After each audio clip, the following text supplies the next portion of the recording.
Tuhan pilih manusia kembali kepada ciptaan semula, yang mana manusia diciptakan segambar dan serupa, dan untuk memiliki hubungan dengan Tuhan. Dan oleh karena itu, maka Tuhan melalui Alkitab, Tuhan menyatakan apa yang Tuhan mau. Isi hati Tuhan itu semua ada ditulis di Alkitab.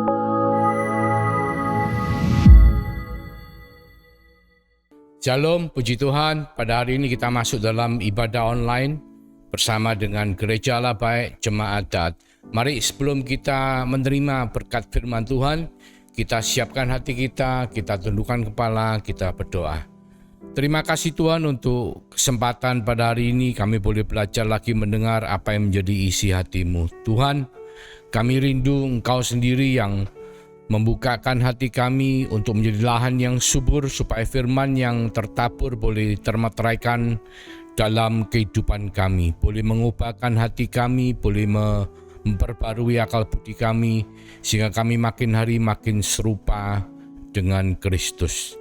Berkati setiap daripada kami Tuhan yang mendengar, berkati setiap daripada kami yang mau menerimanya dan melakukannya dalam kehidupan kami. Terima kasih Bapa, di dalam nama Yesus Kristus Tuhan, kami mengucap syukur, kami berdoa. Haleluya, amin.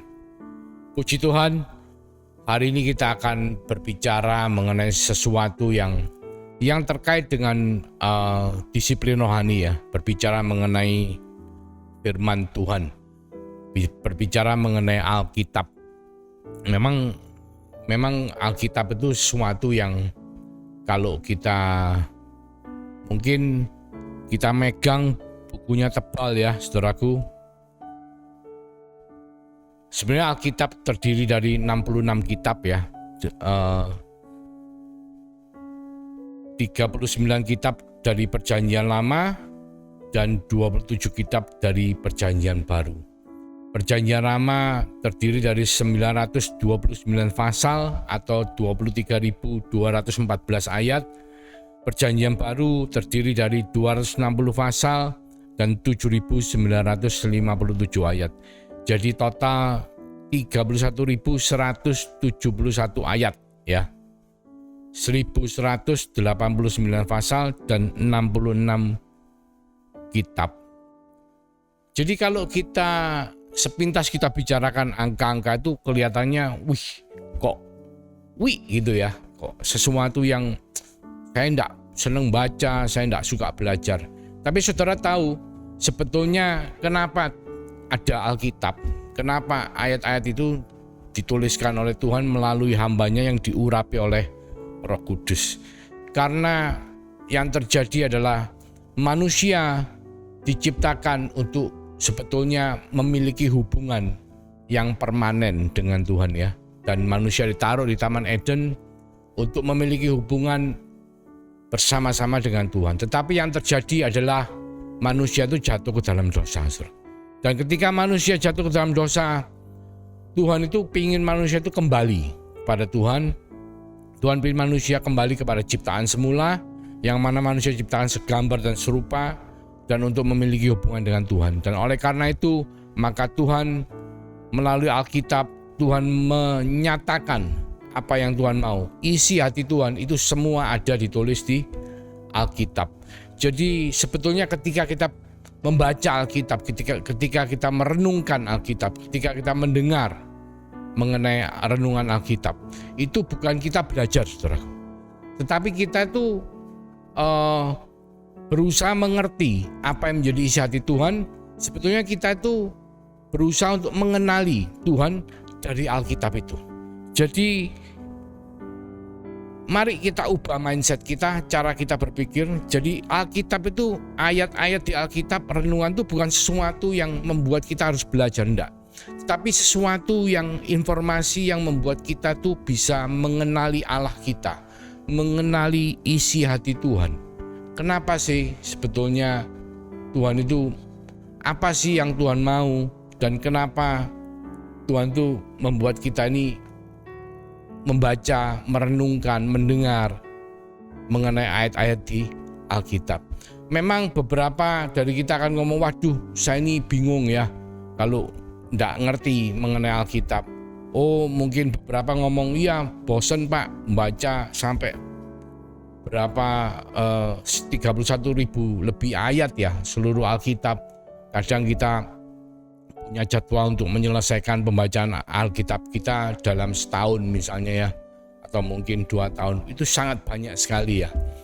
Jadi ada yang ngomong nggak cocok itu ceritanya mengenai zaman dahulu. Nah, sekarang ini kan zaman milenial, zaman generasi Z sudah tidak relevan. Nah, sebetulnya kita tidak bicara mengenai zaman sekarang, tapi kita bicara mengenai bagaimana melalui Alkitab itu kita bisa mengenali Allah kita, bagaimana melalui Alkitab kita bisa mengenali isi hati Tuhan dan apa yang Tuhan mau. Semuanya sudah tercatat di Alkitab. Di Mazmur 119 ayat 14, ayat 16, ayat 20 dikatakan, atas petunjuk peringatan-peringatanmu aku bergembira, seperti atas segala harta. Aku akan bergemar dalam ketetapan-ketetapanmu. Firmanmu tidak akan kulupakan. Hancur jiwaku karena rindu kepada hukum-hukummu setiap waktu. Ini Mazmur yang ditulis oleh Daud terhadap firman Tuhan. Jadi ketika kita mau untuk menjadikan mindset kita, cara berpikir kita terhadap Alkitab itu bukan sesuatu yang membosankan, tapi sesuatu yang kita harus bergemar seperti Daud ya. Seperti Daud mengatakan, hancur jiwaku karena rindu ya. Jadi harus memiliki satu kerinduan. Karena apa? Sangat penting sekali untuk saudara dan saya bisa mengenali Allah kita. Bukan apa kata orang, tetapi kita mengenali Allah kita melalui Alkitab, melalui ayat-ayat Alkitab, melalui ketetapan-ketetapan yang sudah ditulis di Alkitab. Karena itu akan sangat berguna untuk kehidupan kita ke depan. Saya akan ambil satu contoh di Mazmur 19 ayat 1 sampai 12. Nah, ini panjang saudara. Satu perikop ini ayat 1 sampai 12 di Mazmur 19 ini panjang. Tetapi dari perikop ini kita bisa melihat dan mengerti sebetulnya Tuhan itu ingin memberitahu kita apa. Saya akan membacakan firman-Nya. Untuk pemimpin biduan, Mazmur Daud. Langit menceritakan kemuliaan Allah dan cakrawala memberitakan pekerjaan tangannya. Hari meneruskan berita itu kepada hari dan malam menyampaikan pengetahuan itu kepada malam. Tidak ada berita dan tidak ada kata. Suara mereka tidak terdengar. Tetapi gema mereka terpencar ke seluruh dunia dan perkataan mereka sampai ke ujung bumi. Ia memasang kemah di langit untuk matahari yang keluar bagaikan pengantin laki-laki yang keluar dari kamarnya. Girang bagaikan pahlawan yang hendak melakukan perjalanannya. Dari ujung langit ia terbit dan ia beredar sampai ke ujung yang lainnya. Tidak ada yang terlindung dari panas sinarnya. Itu sampai ayat 7 saudaraku. Ayat 8 mengatakan, Taurat Tuhan itu sempurna, menyegarkan jiwa. Peraturan Tuhan itu teguh, memberikan hikmat kepada orang yang tak berpengalaman. Titah Tuhan itu tepat, menyukakan hati. Perintah Tuhan itu murni, membuat mata bercahaya. Takut akan Tuhan itu suci, tetap ada untuk selama-lamanya. Hukum-hukum Tuhan itu benar, adil semuanya. Lebih indah daripada emas, bahkan daripada banyak emas tua. Dan lebih manis daripada madu, bahkan daripada madu tetesan dari sarang lebah. Lagi pula hambamu diperingatkan oleh semuanya itu, dan orang yang berpegang padanya mendapat upah yang besar. Kita kalau cermat saudaraku mendengarkan satu perikop itu, ternyata apa? Ada dua bagian besar yang bisa kita pisahkan. Jadi kita lihat di Mazmur 19, kita bagi menjadi dua tema. Tema pertama adalah ayat 1 sampai 7. Tema kedua adalah ayat 8 sampai 12. Kita akan melihat perbedaannya dan kita akan melihat persamaannya. Yang pertama, kita harus sadar bahwa tidak ada seorang pun akan dapat mengenal Tuhan jika Tuhan tidak menyatakan dirinya kepada kita. Jadi Tuhan itu menyatakan dirinya kepada saudara dan saya atau pewahyuan ya, melalui wahyu umum. Wahyu umum itu apa? Segala ciptaannya, alam, langit, bumi, semesta ini itu diciptakan oleh Tuhan. Dan wahyu khusus mengenai firman-Nya kepada saudara dan saya. Ya, pernyataan diri mengenai wahyu umum atau alam semesta itu kita lihat di Mazmur yang baru kita baca, itu mulai dari ayat 1 sampai ayat 7. Jadi alam semesta itu diciptakan, ditulis di Alkitab. Matahari terbit, alam, bumi ya, semua diciptakan dan ditulis di Alkitab untuk supaya kita bisa mengerti bahwa Allah itu menyatakan bahwa ini semua adalah ciptaan Tuhan. Di Roma 1 ayat 19 sampai 20 firman Tuhan mengatakan, karena apa yang dapat mereka ketahui tentang Allah nyata bagi mereka, sebab Allah telah menyatakan kepada mereka. Sebab apa yang tidak tampak daripadanya, yaitu kekuatannya yang kekal dan keilahiannya, dapat nampak kepada pikiran dari karyanya sejak dunia diciptakan, sehingga mereka tidak dapat berdalih. Mungkin banyak dari orang-orang ateis tidak mengakui adanya Allah. Tetapi ketika mereka melihat bagaimana alam semesta ini tercipta, bahkan bagaimana matahari tercipta, ukurannya, dan bulan dan bumi berputar ya mengitari matahari, dan semuanya itu, maka mereka akhirnya tidak harus mengakui bahwa ada sesuatu yang mengatur, yang menciptakan itu semua. Dan itu yang kita percaya, bahwa alam semesta adalah ciptaan dari Allah ya. Dan semua itu ditulis di Alkitab, saudaraku. Sehingga apa? Sehingga kita bisa melihat dan tidak ada orang bisa punya alasan untuk tidak mengakui bahwa Allah itu ada. Di Roma 2 ayat 14-15 firman Tuhan juga mengatakan, apabila bangsa-bangsa lain yang tidak memiliki hukum Taurat oleh dorongan diri sendiri melakukan apa yang dituntut hukum Taurat, maka walaupun mereka tidak memiliki hukum Taurat, mereka menjadi hukum Taurat bagi diri mereka sendiri. Sebab dengan itu mereka menunjukkan bahwa isi hukum Taurat ada tertulis dalam hati mereka, dan suara hati mereka turut bersaksi, dan pikiran mereka saling menuduh atau saling membela. Jadi hati nurani manusia ini sudah menggambarkan pernyataan diri mengenai adanya Tuhan. Karena Tuhan sudah ngomong, aku akan menuliskan Tauratku dalam hati mereka, sehingga semua orang mengenal aku. Semua orang punya hati yang baik. Jadi saudaraku, apa yang sudah Alkitab tuliskan, apa yang sudah Tuhan nyatakan, pewahyuan, itu ada semua. Dan ketika kita membaca, kita mengerti bahwa Tuhan itu ada, saudaraku. Dan kita bisa belajar mengenali Allah dari Alkitab.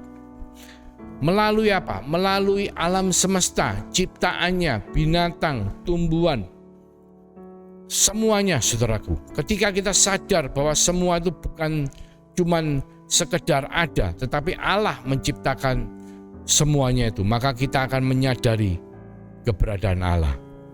Mazmur 19 ayat 1 sampai 7 jelas sekali bahwa alam semesta itu menceritakan kemuliaan Allah, dan cakrawala memberitakan pekerjaan tangannya. Jadi ketika kita melihat semua itu, kita menyadari bahwa Allah itu ada, saudara, dan Allah menciptakan semuanya itu. Bagian kedua dari Mazmur 19 yaitu ayat 8 sampai 12 itu bicara mengenai pewahyuan khusus, yaitu firman yang ditulis di dalam Alkitab. Dikatakan Roma 15 ayat 4, sebab segala sesuatu yang ditulis dahulu telah ditulis untuk menjadi pelajaran bagi kita, supaya kita teguh berpegang pada pengharapan oleh ketekunan dan penghiburan dari kitab suci. Jadi pernyataan khusus itu adalah sesuatu yang ditulis oleh Tuhan di Alkitab secara khusus kepada saudara dan saya.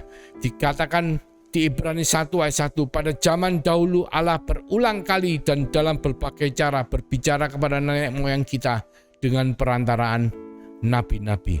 Saudara tahu di perjanjian lama semua kitab, ada 5 kitab Pentateuk itu ditulis oleh Musa, dan ada nabi-nabi besar yang ditunjuk Tuhan untuk menulis kitab seperti Yesaya, Yeremia, Yeskiel, dan banyak nabi-nabi kecil. Semua itu ditulis Allah untuk menubuatkan mengenai pewahyuan khusus mengenai kedatangan Mesias, yaitu firman yang menjadi manusia di dalam Tuhan Yesus Kristus, di mana Mesias itu akan datang untuk menyelamatkan saudara dan saya. Sebentar kita akan merayakan Paskah, saudaraku, dan Paskah itu adalah perwujudan dari penyataan pewahyuan Tuhan yang khusus, yaitu apa? Firman yang menjadi manusia. Dan manusia itu adalah Tuhan Yesus Kristus yang telah menjadi anak domba Allah, dikorbankan di atas kayu salib, supaya barang siapa yang percaya beriman kepada Yesus Kristus sebagai Tuhan dan Juru Selamat, maka kita akan beroleh keselamatan. Ini semua sangat penting, saudaraku, karena pada Ibrani 1 ayat 2 dikatakan, pada zaman akhir ini Ia telah berbicara kepada kita dengan perantaran anaknya, yang telah Ia tetapkan sebagai yang berhak menerima segala yang ada. Oleh Dia Allah telah menjadikan alam semesta, dan itu adalah pewahyuan khusus. Di Yohanes 1 ayat 18 dikatakan, tidak seorang pun yang pernah melihat Allah, tetapi anak tunggal Allah yang ada di pangkuan Bapa, Dialah yang menyatakannya. Jadi kita lihat ada 3 hal. Pertama adalah wahyu umum. Ketika kita membaca firman Tuhan, kita belajar mengenali Allah kita dari alam semesta, sejarah dunia, dari hati nurani kita yang telah dimeteraikan hukum Taurat. Semua itu telah tertulis di Alkitab. Dan juga mengenai pewahyuan khusus, yaitu firman yang dituliskan di dalam Alkitab secara spesifik mengenai saudara dan saya, dan pewahyuan khusus yang telah dinyatakan dari firman yang menjadi manusia dalam Tuhan Yesus Kristus, yang sebentar lagi akan kita rayakan sebagai Paskah. Karena apa, saudaraku? Karena ketika kita membaca firman, ketika kita merenungkan firman, ketika kita mendengarkan firman Tuhan, Tuhan ingin supaya kita bisa mengenali Dia, mengenali Allah melalui firman-Nya. Sehingga ketika kita secara hari demi hari kita membaca Alkitab, kita duduk di kaki Tuhan seperti Maria, kita akan mengenal Allah kita lebih lagi.